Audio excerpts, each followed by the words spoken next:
أعوذ بالله من الشيطان الرجيم بسم الله الرحمن الرحيم إن الله وملائكته يصلون على النبي يا أيها الذين آمنوا صلوا عليه وسلموا تسليما اللهم صل على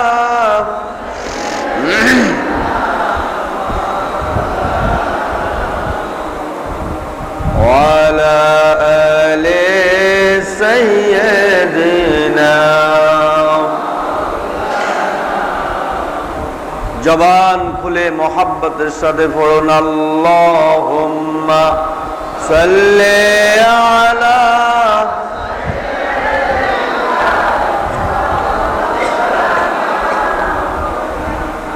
ওয়ালা আলি সাইয়্যিদিনা।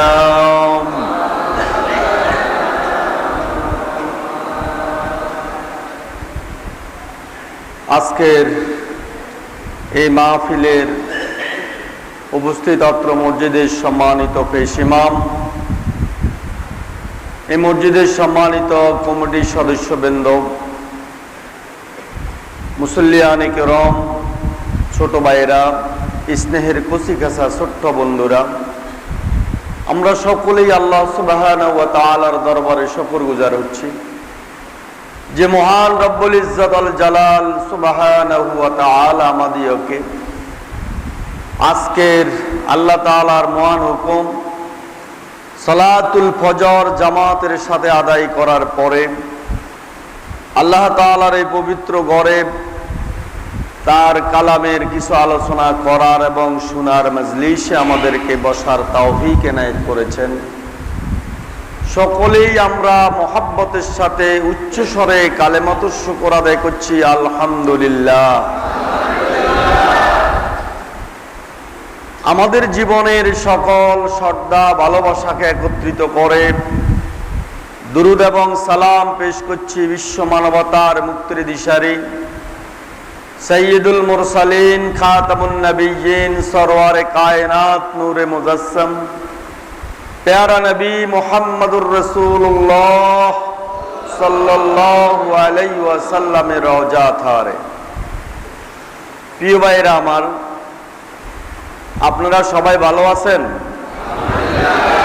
আলহামদুলিল্লাহ। অনেক উপস্থিতি, অনেক মসজিদে ফজরের সময় এখন মুসল্লির সংখ্যা কম।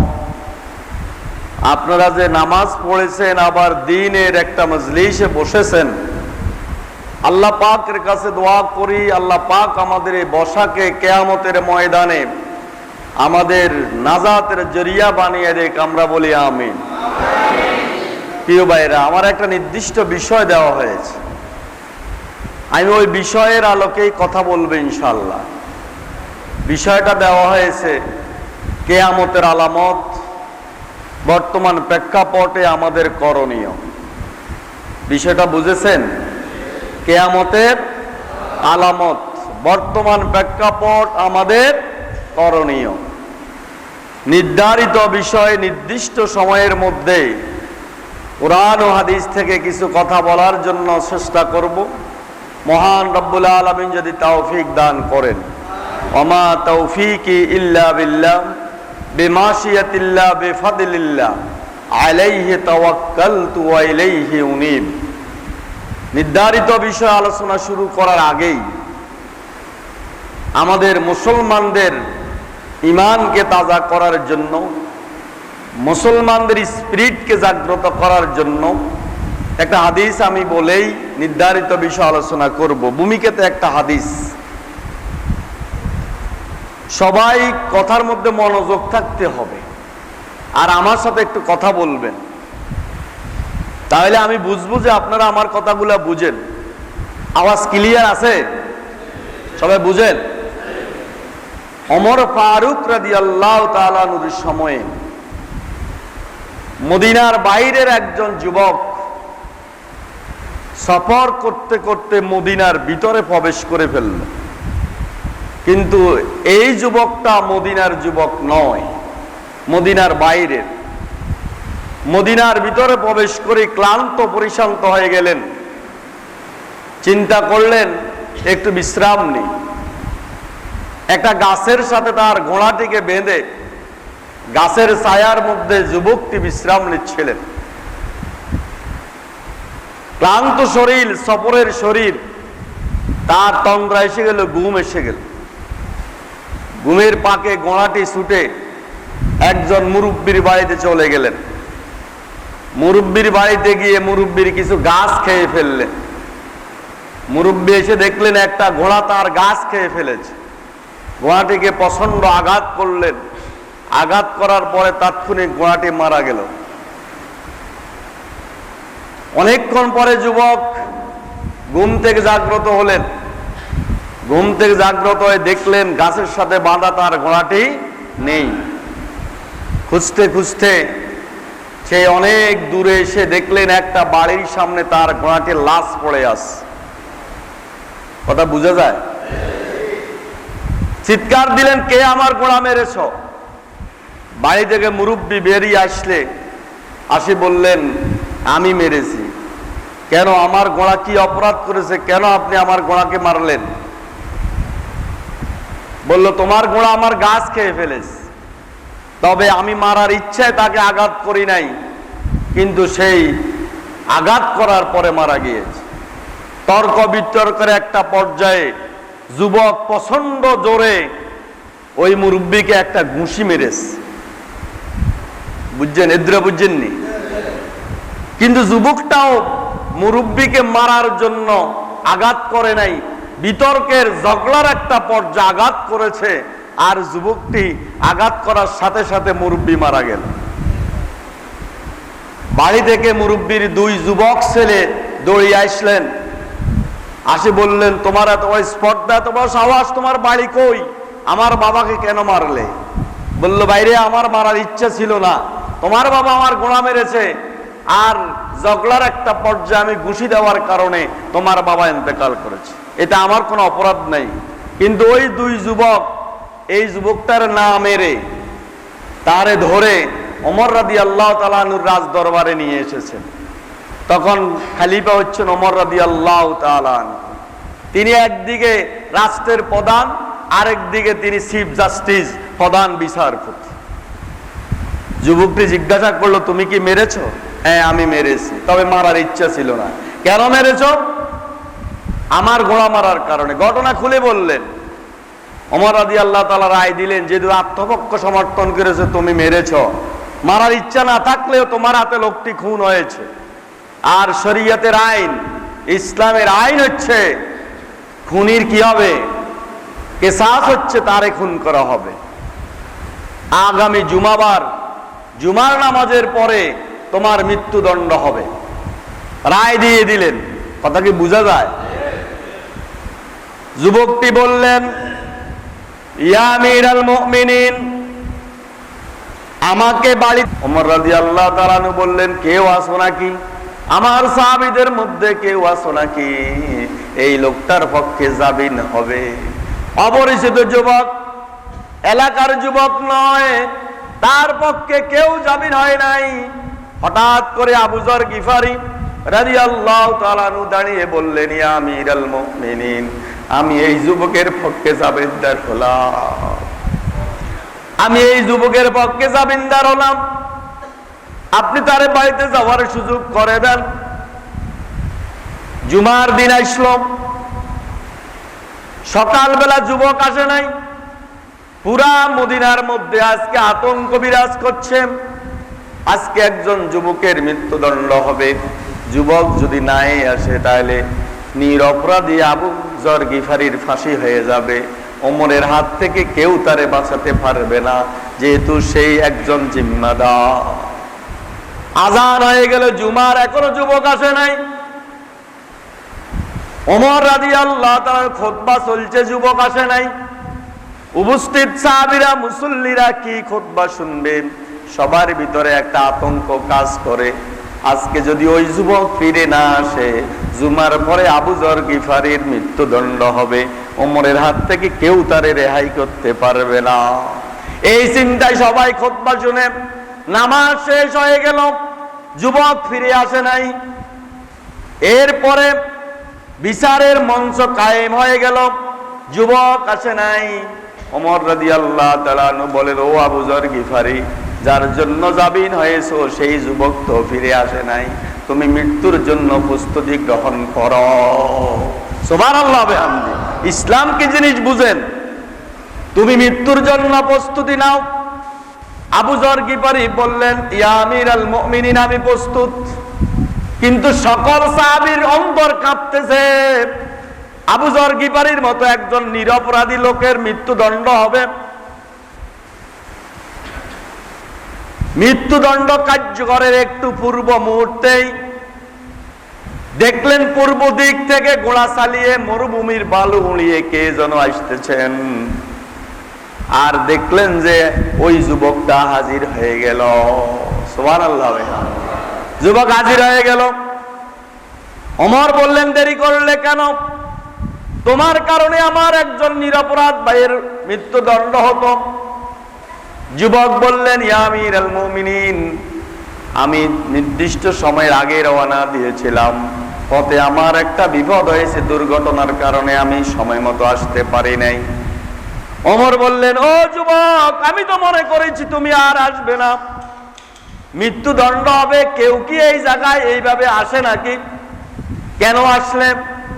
যুবক বললেন, ইয়া আমিরাল মুমিনিন, আমি একজন মুসলিম, আর আমি যদি ফিরে না আসি, তাইলে আমার কারণে যদি একজন নিরপরাধ আল্লাহর রাসূলের সাহাবীর মৃত্যুদণ্ড হয়ে যেত, দুনিয়া ইতিহাস লেখা হতো একজন মুসলমানের কারণে আরেকজন মুসলমানের মৃত্যুদণ্ড হয়েছে। আমি ইতিহাসে কলঙ্কিত হয়ে যেতাম, মুসলমান সমাজ কলঙ্কিত হয়ে যেত। এই জন্য আমি ফিরে এসেছি। কথা বুঝেননি কি ভাই?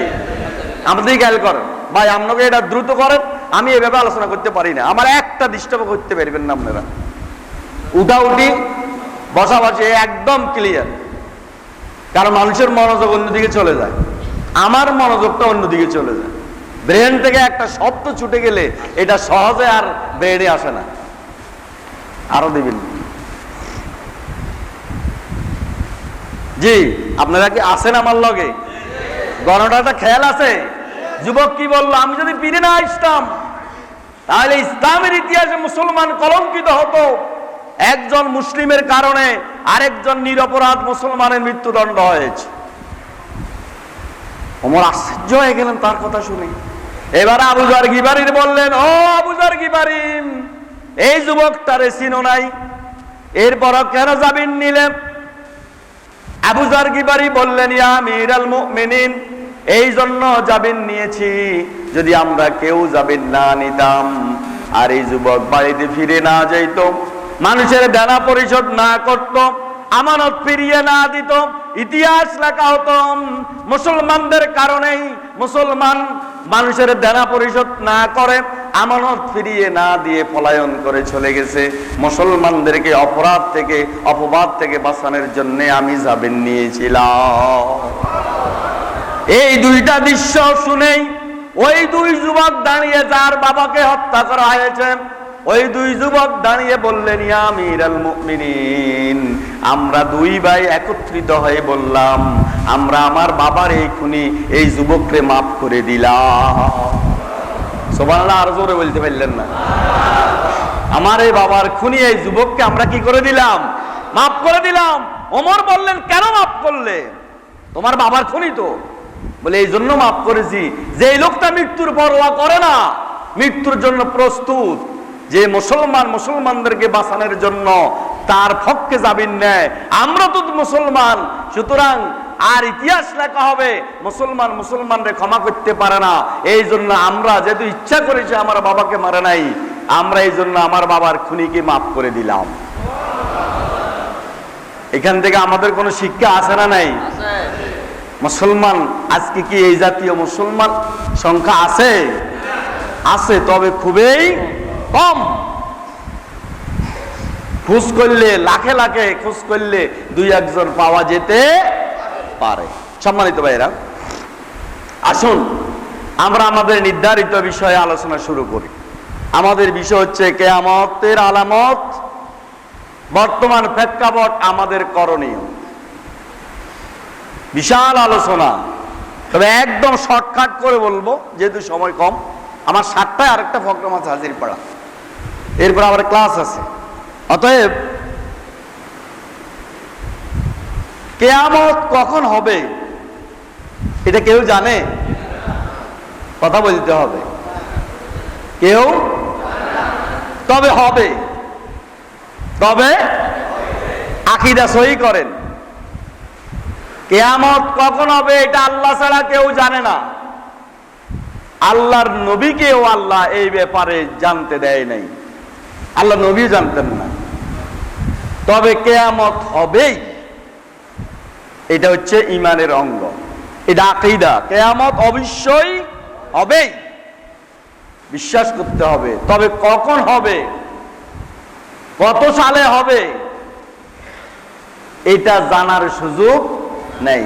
এটা জানে কে? জোরে বলেন, কে জানে? কেউ যদি বলে কিয়ামত এত সালে হইতে পারে, এই জাতীয় কথা বলা কুফরি। বলেন, এই জাতীয় কথা বলা অমুক সালে হতে পারে, অমুক শতাব্দীতে হতে পারে না, এই জাতীয় কথা বলা যাবে না। কিয়ামত কখন হবে? বিশ্বনবীকে বিভিন্ন প্রশ্ন করার পরেও বিশ্বনবী বলে নাই কখন হবে, তবে বলেছেন কিয়ামতের আলামত আমি বলতে পারি। তবে কিয়ামত কিভাবে সংঘটিত হবে এইটা কিন্তু কোরআনে আছে, কিভাবে হবে। আল্লাহ রাসূল কিয়ামতের আলামত বলেছেন, নিদর্শন বলেছেন, এই দেখলে বুঝবা কিয়ামত এসে গেছে। তবে কখন হবে এটা বলা যাবে না। এটার ইলম কার কাছে? আল্লাহর কাছে। আল্লাহ ছাড়া আর কেউ জানে না কিয়ামত কখন হবে। তবে হবে, তবে হবে। এখন কিয়ামতের হবেই, প্রস্তুতি কি? প্রস্তুতি লাগবে না লাগবে না? লাগবে। আল্লাহ রাব্বুল আলামিন এই ব্যাপারে বলেন, ইয়াসআলুনাকা আনিস সাআ আইয়ানা মুরসাহা। হে নবী, আপনাকে মানুষ জিজ্ঞাসা করে কিয়ামত কখন হবে। ওরা বুঝেন? হে নবী, মানুষ আপনাকে জিজ্ঞাসা করে কিয়ামত কখন হবে। ফীমা আনতা যিকরাহা, এই ব্যাপারে তো আপনার আলোচনার বিষয় নয়, এটার সাথে আপনার সম্পর্ক কি? তার মানে কিয়ামত হবে, এটা আপনার আলোচনার বিষয় নয়, এটা আপনার জানার বিষয় নয়। এটা কেন আপনাকে জিজ্ঞাসা করে? ইলা রাব্বিকা মুনতাহাহা ফীমা আনতা যিকরাহা ইলা রাব্বিকা মুনতাহাহা। এটার ইলম তো আল্লাহ পর্যন্তই সীমাবদ্ধ। মানে আল্লাহ ছাড়া এটার ইলম কারো কাছে নাই, কাউকে জানারও আল্লাহ সুযোগ দেয় নাই। সুবহানাল্লাহ কইতেন না? কি বলে আবার বুঝে না একটা? হে রাসূল, মানুষ আপনাকে জিজ্ঞাসা করে কিয়ামত কখন হবে, এইটার সাথে আপনার সম্পর্ক কি? তার মানে এইটা তো আপনি জানেন না। ইলা রাব্বিকা মুনতাহাহা, সুযোগ দেন নাই, মানে নবীদের ইলমে এটা নেই। ইন্নামা আনতা মুনজিরু মান ইয়াখশাহা। তবে যারা কিয়ামতকে মানে, কিয়ামতকে ভয় করে, কিয়ামতকে ভয় করে যারা এই অনুযায়ী জীবন পরিচালনা করে, আপনি শুধুমাত্র তাদেরকে ভয় প্রদর্শন করুন। সুবহানাল্লাহ বিহামদিহি। আচ্ছা, কিয়ামত হবে এটা বিশ্বাস হয়? ব্যাকের হয়নি? যারা যুদ্ধ করে দিয়েছেন তারা মনে বিশ্বাস করেন না কিয়ামত যে হইব। হবে, হবে। প্রস্তুতি কি? একজন সাহাবী এসে বললেন, মাতা সাআত, ইয়া রাসূলুল্লাহ, কিয়ামত কখন হবে? বিশ্বনবী বললে, কিয়ামত কখন হবে এটা জানার দরকার নাই, তবে কিয়ামতের কি প্রস্তুতি তুমি নিয়েছ? কিয়ামত হবেই, তবে কি প্রস্তুতি নিয়েছ? ওই সাহাবী বললেন কোনো প্রস্তুতি নাই, তবে আমি আপনাকে আর আল্লাহকে ভালোবাসি। সুবহানাল্লাহ বলেন। আমি আল্লাহ এবং আল্লাহর রাসূলকে ভালোবাসি। বিশ্বনবী তখন বললেন, কিয়ামত যখনই হোক না কেন, তুমি যেহেতু প্রস্তুতি নিচ্ছ আল্লাহর রাসূলকে ভালোবাসো, কিয়ামত যখনই হবে তোমার জন্য জান্নাত নির্ধারিত আছে। কিয়ামত তো হবে ভাইরা আমার, কখন হবে আল্লাহই ভালো জানেন, তবে আমার প্রস্তুতি কি? এই জন্য আল্লাহ পাক বলেন, ও নবী, এটা আপনার জানার সুযোগ নাই, এটা আমার মধ্যেই সীমাবদ্ধ। তবে যারা কিয়ামতকে ভয় করে জিন্দেগি গঠন করে, জিন্দেগি পরিচালনা করে, আপনি তাদেরকে ভয় প্রদর্শন করুন। সুবহানাল্লাহ। তাহলে কিয়ামত হবেই, সন্দেহ নাই। তবে আমি প্রস্তুতি নিতে হবে আমার জিন্দেগি কোরআন ও হাদিসের আলোকে পরিচালনা করার। রাজি আছে ইনশাআল্লাহ? এবার আল্লাহ আবার বলছেন, ইয়াসআলুনাকা আনিস-সাআ আইয়ানা মুরসাহা। আরেক সূরায় আল্লাহ বলছেন, ও নবী, আপনাকে মানুষ জিজ্ঞাসা করে কিয়ামত কখন হবে। কুল, আপনি বলে দেন, ইন্নামা ইলমুহা ইনদা রাব্বি। ইন্নামা ইলমুহা ইনদা রাব্বি, এটার ইলম, এটার জানা, এটার জ্ঞান একমাত্র আমার রবেরই আছে। সুবহানাল্লাহ বলেন। কুল, আপনি বলে দেন, ইন্নামা ইলমুহা ইনদা রাব্বি, এটার ইলম, এটার জ্ঞান একমাত্র আমার রবের আছে, আমার নাই। আমার প্রশ্ন করা, তবে এটার ইলম আমার কাছে নাই। লা ইউজাল্লিয়া লিওয়াক্তিহা ইল্লা হুয়া,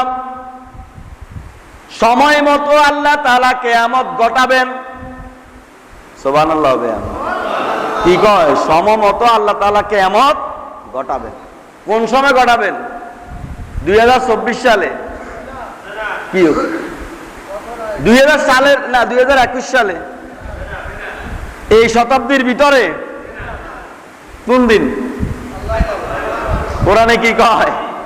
কুল ইন্নামা ইলমুহা ইনদা রাব্বি, এটা আমার রবে জানেন। লা ইউজাল্লিহা লিওয়াক্তিহা, সময় মতো আল্লাহ গড়াই দিব। আল্লাহ নিজে কয়, নবীরে কই দেন, সময় মতো গড়ে যাবে।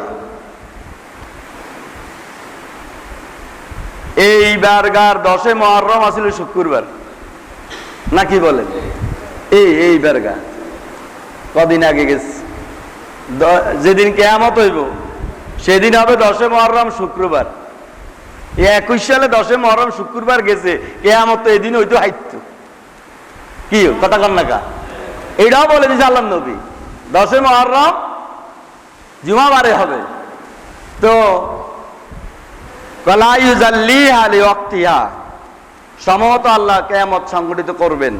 ইল্লা হুয়া সাকুলাত ফিস সামাওয়াতি ওয়াল আরদ, আকাশ জমিন ভয়ঙ্কর একটা পরিস্থিতি হবে।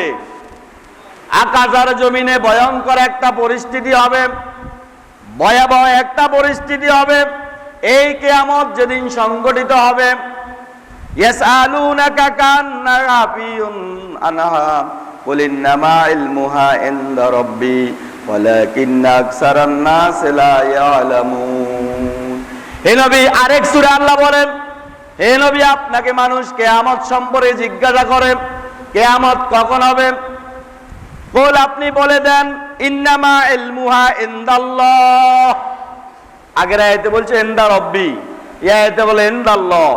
আপনি বলেন এটার ইলম, এটার জ্ঞান, এটার তথ্য আমার জানা নাই, এটা আমার আল্লাহই জানেন। সুবহানাল্লাহ। ওয়ালাকিন্না আকসারান নাস লা ইয়ালামুন, কিন্তু অধিকাংশ মানুষেরাই বেখবর, জানে না। অধিকাংশ মানুষেরা অজ্ঞ, উপলব্ধি করে না। কি কথা ঠিক না বেটি? ঠিক।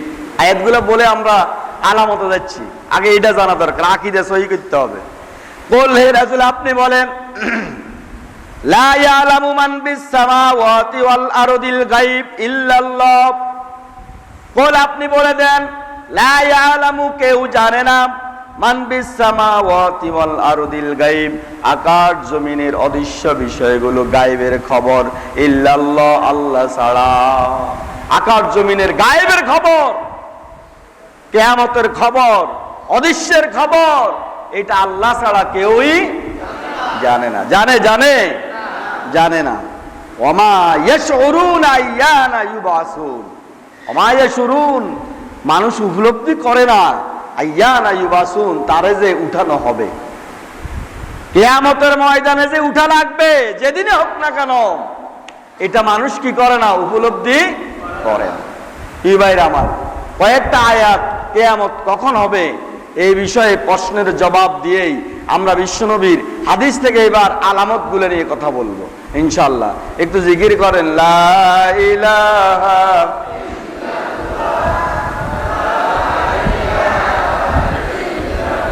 জোরে বলেন, লা ইলাহা,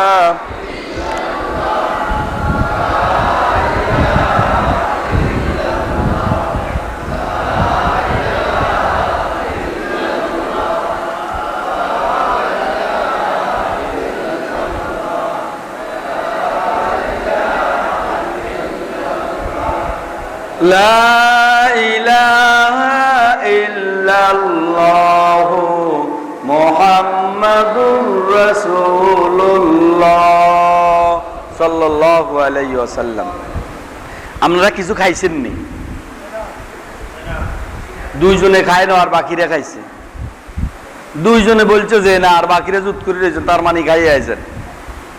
আমি আবার প্রশ্ন করছি, আপনারা কিছু খাইছেন নি? আমিও খাই না, তাইলে আর অসুবিধা নেই। কেন? খানার চিন্তা নাই। আবু বকর রাদিয়াল্লাহু তাআলা আনহু বলেন, তিনটা জিনিস চাইছি এক জায়গায়, পাইছি আর এক জায়গায়। কোন, কে কইছে? খোলায় না তো জোরে কইতে পারে কি রে? আবু বকর রাদিয়াল্লাহু তাআলা আনহু বলেন, তিনটা জিনিস চাইছি এক জায়গায়, পাইছি আর এক জায়গায়। কয়টা জিনিস চাইছি এক জায়গায়? ওই যে একবার টিয়া 2000 রে এই প্যাকেট করি এই মাটির তলে গাড়াই দিছে, সরে লই যায় নাই। 2 বছর হরে ওই জায়গা কুলি দেয়, হিয়ানো টিয়া নাই। আবু হানিফা রাহমাতুল্লাহ আলাইহির কাছে আইকা, হুজুর আপনি তো বড় ইমাম, আই টিয়া তুই যে এই জায়গাটা টিয়া এগুন হাই না, আপনি কোন সা টিয়া এগুন কোনাই? আবু হানিফা কয়, তুই টিয়া গাড়াই দিছ, আই কেন কই তোর টিয়া কোনাই? কয় না, আপনি বড় হুজুর, আপনি কইতে নাই দিবেন। কয়েক কাম করো, অজু করো, অজু করো, অজু করে 4 রাকাত নফল নামাজের নিয়ত করো, মসজিদে যাই, একদম সহি শুদ্ধ করে পড়বা। মনের ভিতরে যত রকমের কথা আইব ওই কথার দিকে মন দিবা না, একদম একনিষ্ঠ ভাবে পড়বা। কথা বুঝেননি? এখন এত নজর খাড়াইস, যত রকমের চিন্তা আইয়ে এতে ওইদিকে মন নেয় না। 3 রাকাত শেষ হয়, 4 রাকাত যখন এতে শুরু করছে, তখন এবার শয়তান ভিতরে অসওয়াসা দিচ্ছে যে এইখানে টাকা গাড়াইছো, এর তো না আরো 2 হাত উত্তরে কুড়ি দেখো টাকা সেইখানে আছে। এতে নস তুই ক হুজুর হাইছি, হুজুর হাইছি ক বাড়ির দিকে দিছে দৌড়, বাড়ির যে হাসা হাসা 2 হাত উত্তরে কুড়িটা টিয়া না। অর্থাৎ ওরে টিয়া লই আবু হানিফার কাছে আই কছে, হুজুর আপনার কাছে টিয়া কোনা রাখছি, আপনি আমার নজরটন কইলেন কিনলে ভাই রে, তোর গায়েবের খবর এটা তো আর আমি জানি না, তবে আমি এটা জানি নামাজের ভিতরে এই কথা মনে পড়তে পারে। এটাই জন্য বলছি, গাড়াইছে এক জায়গা, পাইছে আরেক জায়গা। আবু বকর রাদিয়াল্লাহু তাআলা আনহু বলে, তিনটা জিনিস চাইছি এক জায়গায়, পাইছি আরেক জায়গায়। তিনটা কি? এক, রিজিক চাইছি জমিনে, রিজিক পাইছি আকাশে। সুবহানাল্লাহ বললেন না? কি কি কি? রিজিক চাইছি জমিনে, রিজিক পাইছি জমিনে। আমরা এরকম ব্যবসা বাণিজ্য, কৃষি, ক্যাপ, খামার, প্রাইভেট মানি, রিজিকের লাই এত পেরেশান, আল্লাহর গোলামির জন্য এত পেরেশানি নাই। তবে একটা ঈমান রাখবেন, ইন্নাল্লাহা হুয়ার রাজ্জাক যুল কুওয়াতিল মাতিন, ওমা মিন দাব্বাতিন ফিল আরদি ইল্লা আলাল্লাহি রিজকুহা। রিজিকের জামিনদার আল্লাহ, আল্লাহ আকাশে যা বরাদ্দ করবেন এর বাইরে একটা লোকমা পর্যন্ত নেওয়ার ক্ষমতা আমার আপনার নাই। সুবহানাল্লাহ। এইজন্য আবু বকর কয়, চাইছি জমিনে, পাইছি আকাশে। জমিনে চাইছি রিজিক, আল্লাহ যা বরাদ্দ করছে এর বাইরে পাই নাই। 2 নম্বর তিনি বলছেন সুস্থতা চেয়েছিলাম চিকিৎসার মধ্যে, অথচ সুস্থতা পেয়েছি কম খাওয়ার মধ্যে। আমরা তো এসকে খাই। আমি লুতুর রহমান সাহেবের লগে দিন দেখা করতে গেছিলাম, বললাম যে হুজুর আর হেড বাড়ি যান কিনতাম। হুজুর কইলে যে খাওয়া কমাই দাও, অল্প 4 টাকা খাইবা। ইয়ার হরতন ধরে খাওয়া কমাই দিছি হাস হাস। কম খাওয়ার মধ্যেই কি সুস্থতা চাইছি, চিকিৎসার মধ্যে সুস্থতা পাইছি কোথায়? কম খাওয়ার মধ্যে। 3 নম্বর হইল যে কথা বলার জন্য বলেছিলাম, 3 নম্বর বলছেন এলেম অর্জন করতে চেয়েছিলাম বড়া পেটে, এলেম অর্জন হয়েছে খালি পেটে। সুবহানাল্লাহ বলেন না? বড়া পেটে এলেম অর্জন হয় না, খালি পেটে হলে এলেম অর্জন। এখন তো আমরা সবাই খালি পেট, যা বলবো তাই আশা করি মাথার মধ্যে ঢুকবে ইনশাআল্লাহ। আসুন এবার কিয়ামতের আলামত 2 ধরনের, আলামতে কোবরা, আলামতে সগরা। আলামতে কোবরা মানে বড় আলামত, আলামতে সগরা মানে ছোট আলামত। বিশ্বনবী একটা হাদিসে বলেন ততক্ষণ পর্যন্ত কিয়ামত সংগঠিত হবে না যতক্ষণ পর্যন্ত 10টা আলামত, 10টা নিদর্শন সংগঠিত না হবে। এই হাদিসটা শুনে নেবেন। আমরা বড় আলামতে আগে আলোচনা করি, এরপর ছোট যাই, এরপর আমাদের করণীয়ের মধ্যে আমরা যাব। বিদায় হজের ভাষণ দেওয়ার পরে বিশ্বনবী মুহাম্মদ সাল্লাল্লাহু আলাইহি ওয়াসাল্লাম পাহাড়ের উঁচু টিলার উপরে বসে আছেন খুতবা দেওয়ার পরে। হযরত হুযাইফা ইবনে উসাইয়াদ রাদিয়াল্লাহু তাআলা আনহু এই হাদিসটার রাবী। তিনি বলেন বিদায় হজের ভাষণ শেষ করে আল্লাহ রাসূল পাহাড়ের একটা উঁচু স্থানে বসে আছেন। আমরা পরস্পর আলোচনা করছিলাম। বিশ্বনবী বলেন, ও আমার সাহাবী, তোমরা কি নিয়ে আলোচনা করো? বুঝেননি? সাহাবী বলেন, ইয়া রাসূলুল্লাহ সাল্লাল্লাহু আলাইহি ওয়াসাল্লাম, আমরা কিয়ামত নিয়ে আলোচনা করতেছি, কখন কিয়ামত হবে, কিভাবে হবে। قال رسول الله صلى الله عليه وسلم বললেন, ইন্না সাআতা লা তাকুনু হাত্তা তাকুনা 10 আয়াতিন, যতক্ষণ পর্যন্ত 10টি আলামত সংগঠিত না হবে ততক্ষণ পর্যন্ত কিয়ামত হবে না। সাহাবী কি কয়, হুজুর আমরা কিয়ামত নিয়ে আলোচনা করতেছি, কিয়ামত কখন হবে, কিভাবে হবে?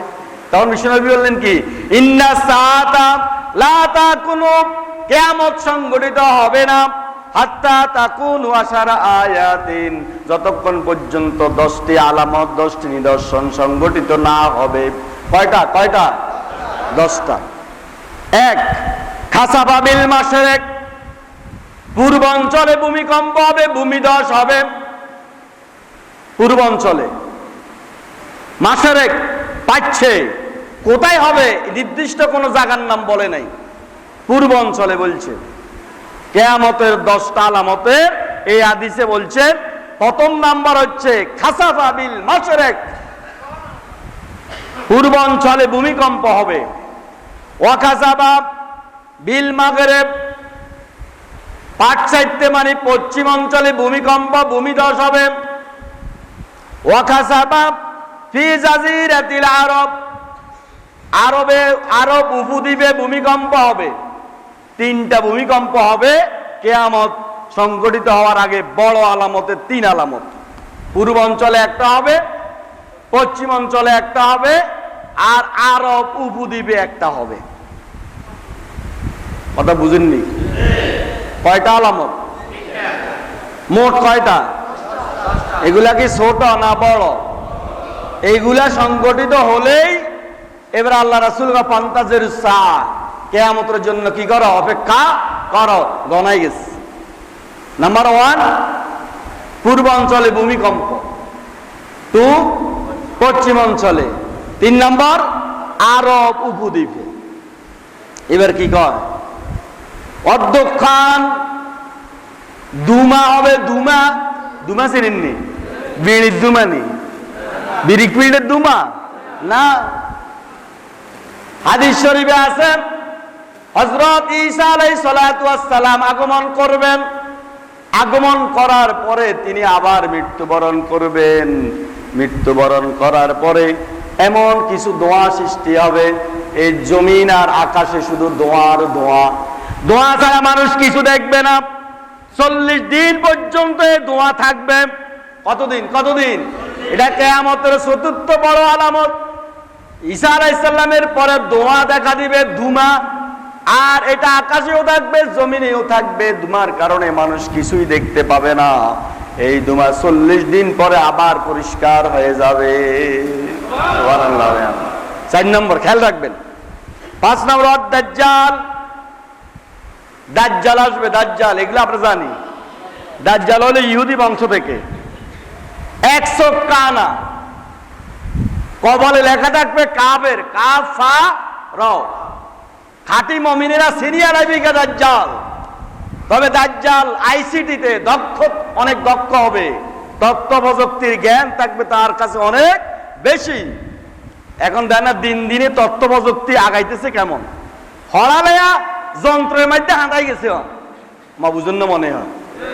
আহারে, আর কথা লাগে বুঝেন না। হরালে আর কোনাই মোবাইল, আমরা ইসলামের কাগজ সাইজি, এখন আবার এগুলো ক্লাসে হরাল লাগে। এখন এগুলো ওই মোবাইলে চার্জ দি উত্তর বার করিল, ইয়েন তুমি সাইজে লিখস। আবার অনলাইন ক্লাস, জুমে ক্লাস, জুমে মিটিং, অর্থাৎ তথ্য প্রযুক্তির ভিতরে এখন মানুষ ঢুকে গেছে। দিন দিনে এটার আবিষ্কার নতুন নতুন হচ্ছে। তবে হাদিস শরীফে আছে দাজ্জাল এই তথ্য প্রযুক্তি জ্ঞান বিজ্ঞানে অনেক পারদর্শী হবে। দাজ্জালকে আল্লাহ তাআলা এমন কিছু ক্ষমতা দিবেন যে এইগুলা দেখাইলে মানুষ তার উপরে ঈমান আনবে, তাকে খোদা বলে স্বীকার করবে। তবে খাঁটি মুমিনেরা দাজ্জালকে চিনিয়া লাইবে। ইগে দাজ্জাল ইহুদির তো আইব। তাহলে দাজ্জালের আগমন, দাজ্জাল কিন্তু ঈসা আলাইহিস সালামের আগে আসবে। দাজ্জালকে মারব কে? ঈসা আলাইহিস সালাম দাজ্জালকে নিহত করবেন, হত্যা করবেন। অসংখ্য মানুষকে সে বেঈমান বানাই ফেলবে। তাহলে নাম্বার 1 হলো পূর্বাঞ্চলে ভূমিকম্প, বলেন। পশ্চিমাঞ্চলে আরব উহু দিবে, এরপরে ধোঁয়া। 4 নম্বর কি? 5 নম্বর দাজ্জালের আগমন।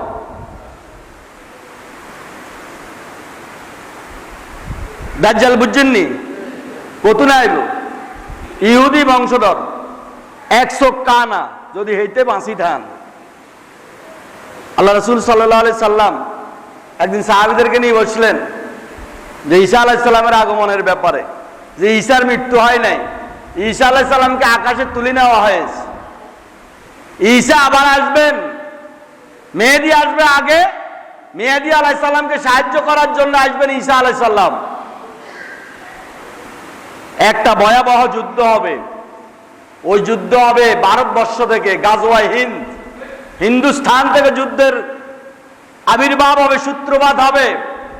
গাজওয়ায়ে হিন্দ, বিশ্বনবী বলেন ওই গাজওয়ায়ে হিন্দে যারা অংশগ্রহণ করবে আমার উম্মতের মধ্যে, তারা বদরের যারা অংশগ্রহণ করেছিল, বদরে যারা শহীদ হয়েছিল, বদর প্রান্তরের সাহাবীর আল্লাহর কাছে যে মর্যাদা, মেহেদী আলাইহিস সালাম নেতৃত্বে গাজওয়ায়ে হিন্দে যারা অংশগ্রহণ করবে আমার উম্মতের মধ্যে তাদের সেই মর্যাদা হবে। সুবহানাল্লাহ, আসতে বললেন। আবু হুরায়রা থেকে বর্ণিত হাদিস। এর বিশ্বনবী বলেন সেই জামানা পর্যন্ত যদি তোমরা আমার কোন সাহাবী যদি বেঁচে থাকো, তাহলে তোমরা ঈসার কাছে আমার সালাম পৌঁছিয়ে দিবে। সেই জামানা পর্যন্ত যদি আমার কোন সাহাবী বেঁচে থাকো, তাহলে ঈসার কাছে আমার কি করবে? সালাম পৌঁছিয়ে দিবে। যুদ্ধ হবে আমাদের ভারতবর্ষ থেকে, ভয়াবহ যুদ্ধ হবে। সেই যুদ্ধে যারা অংশগ্রহণ করবে তারা বদরের সাহাবীর মর্যাদা পাবে। সুবহানাল্লাহ। আচ্ছা, আমাদের আমলে যদি আমরা যদি আল্লাহ আমাদেরকে বাঁচিয়ে রাখেন, মেহেদীকে যদি আমরা পাই, ঈসা আলাইহিস সালামকে যদি আমরা পাই, গাজওয়ায়ে হিন্দ যদি আমাদের সামনেই সংগঠিত হয়, ওই যুদ্ধে কারা কারা অংশগ্রহণ করতে রাজি আছেন? ইনশাআল্লাহ, ইনশাআল্লাহ। হাত নামান। তাহলে আমরা বদরের ওই শহীদের 14 জন শহীদ এবং 313 জন সাহাবীকে আল্লাহ পাক যে মর্যাদা দিয়েছিলেন, আল্লাহ রাসূল বলেন গাজওয়া হিন্দে যারা অংশগ্রহণ করবে মেহেদী আর ঈসা আলাইহিস সালামের নেতৃত্বে তারা সেই মর্যাদা লাভ করবে। তবে ইসলামী চিন্তাবিদেরা বলছেন মেহেদী আলাইহিস সালাম আসার কিন্তু সময় হয়ে গেছে। যতগুলো আল্লাহ রাসূল ভবিষ্যৎবাণী বলেছেন মেহেদী আলাইহিস সালাম আসার, এই সবগুলা আস্তে আস্তে কি হচ্ছে, সংগঠিত হচ্ছে। এবং হিন্দুস্তান থেকে যে যুদ্ধ হবে সেই যুদ্ধের নমুনাও ইতিমধ্যে দেখা দিয়েছে। আসুন এরপরে বলবো ওয়াদাব্বাতিল আরদ, 6 নম্বর আলামত। আপনারা লাগে একটু অমনোযোগী আছেন? 6 নম্বর আলামত হলো দাব্বাতুল আরদ, জমিন থেকে এক প্রকারের জন্তু বাইর হবে। হাদিস শরীফে আছে এই জন্তুটা হবে 4 পাওয়ালা, 60 গজ লম্বা। 60 গজে কত? 1 গজে 2 হাত, 60 গজে 120 হাত। 60 গজ লম্বা 4 পাওয়ালা একটা জন্তু মাটির গর্ভ থেকে বের হবে, মানুষকে তাড়াই নিয়ে যাবে। তবে এটার দলিল আবার আমি কোরআন দিয়ে দেব। মাটি থেকে বের হওয়ার পরে ওই প্রাণীটা মানুষের সাথে কথা বলবে। সুবহানাল্লাহ। এটা কিয়ামতের 6 নম্বর বড় আলামত। ইয়াজুজ ও মাজুজ, ইয়াজুজ আর মাজুজের আবির্ভাব হবে। ইয়াজুজ মাজুজ কারা? বিশাল ব্যাখ্যা, শুধু বলে যাচ্ছি। ইয়াজুজ মাজুজ হলো নূহ আলাইহিস সালামের 2টি বংশ, গোত্রের নাম। এদেরকে শিকল দিয়ে বন্দী করা হয়েছে, একটা ওয়াল দেওয়া হয়েছে। তারা ওয়াল ভেঙে, শিকল ভেঙে তারা চলে আসবে। ইয়াজুজ মাজুজের আগমন হবে। অতুলুই শামস মিন মাগরিবিহা, সূর্য তো এখন উঠে পূর্ব আকাশ থেকে, তখন সূর্য উঠবে পশ্চিম আকাশ থেকে। এগুলো হলো কিয়ামতের বড় আলামত। আরেকটা আছে অনারু তাখরুজু মিন তারাতিল আদন, আদন সাম্রাজ্য থেকে আগুন আসতে থাকবে, যে আগুন মানুষকে তাড়িয়ে পুড়িয়ে নিয়ে যাবে। কঠিন পরিস্থিতি হবে। ওই যে আগে বলছে না লা ইউজাল্লিহা ইল্লা হুয়া, সময় মতো আল্লাহ গড়াবেন, তবে আকাশ জমিনে ভয়াবহ একটা পরিস্থিতি সৃষ্টি হবে। 10টা আলামত খেয়াল থাকবে আপনাদের, থাকবে। এরপরে তুরজালুন নাস, ওই আগুন মানুষকে তাড়িয়ে নিয়ে যাবে। অনুজুল ঈসা ইবনে মারিয়াম, 10 নম্বর হচ্ছে ঈসা ইবনে মারিয়ামের আগমন। ঈসা আলাইহিস সালাম দুনিয়াতে আসাটাও কিয়ামতের বড় একটা আলামত। 10টা আলামত। এবার দলিল, কোরআনের দলিল নেন। হাত্তা ইযা ফুতিহাত ইয়াজুজ ওয়া মাজুজ ওয়াহুম মিন কুল্লি হাদাবিন ইয়ানসিলুন। হাত্তা ইযা ফুতিহাত ইয়াজুজ ওয়া মাজুজ, ইয়াজুজ আর মাজুজ যখন আসবে, ওয়াহুম মিন কুল্লি হাদাবিন, পাহাড়ের উপত্যকা দেওয়াল ভেঙে, ইয়ানসিলুন, তারা আসতে থাকবে। ওয়াইজা ওয়াকাল কাউলু আলাইহিম আখরাজনা লাহুম দাব্বাতান ফিল আরদ, ওই যে জমিন থেকে জন্তু বাইর করবে।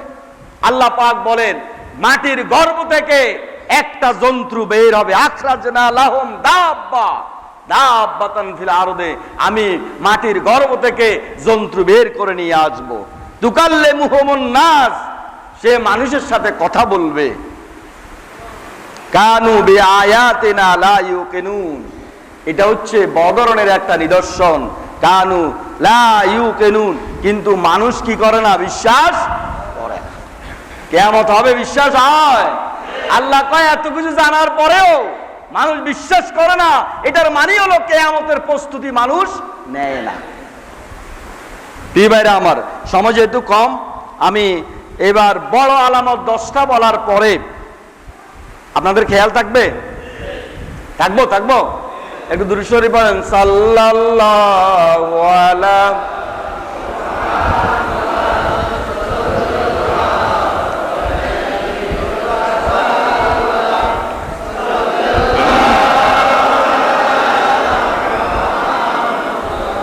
সাল্লাল্লাহু আলাইহি। বড় আলামত কয়টা? এক বাক্যে বলেন। 10 কয়টা? রাসূল কখন বলছেন? বিদায় হজের ভাষণের পরে বলছে এই 10টা আলামত সংগঠিত না হওয়া পর্যন্ত কিয়ামত সংগঠিত হবে না। তাহলে আমাদের দেরি আছে, এই 10টার একটাও এখনো হয় নাই। কি খেয়াল আছে? খেয়াল রাখবো। আচ্ছা আসেন, আলামত সোগরা